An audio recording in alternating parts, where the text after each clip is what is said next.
I decided to be part of this event because I love to learn from new people.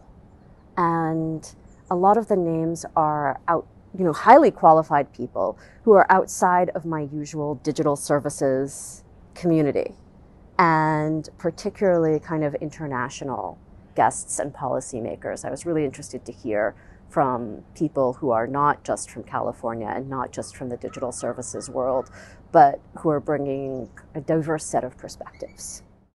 Obviously, what people expect from them is what government should be considering.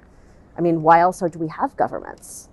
The idea that governments exist to govern is true, but also kind of self-perpetuating and kind of misses the point, right? Like, if you believe that there is a social contract between the governed and the government, then the thing that governments need to keep in mind when they provide services is what people really want to get from that relationship, what the very different, and how to balance out the different needs of these different interest groups when they come into conflict. It's not always, it would be nice to say that, everyone wants the same thing, but I used an example of people with kids and people with dogs in playground planning.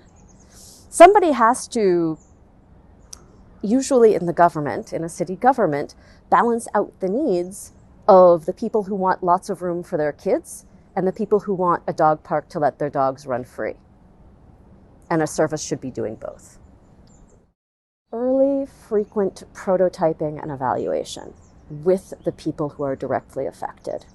And by that, I mean using simulations, mock-ups, role-playing, cardboard, whatever it takes to de-risk that big launch.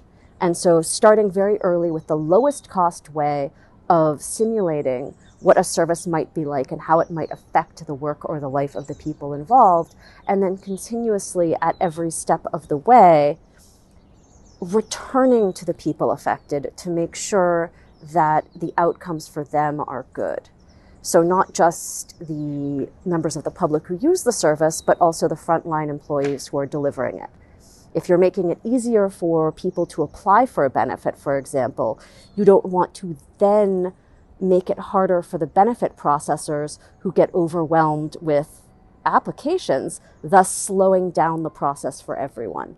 And so that's the kind of situation that we want to avoid, and we can avoid by, in some sense, moving more slowly to move more quickly, starting small to go big.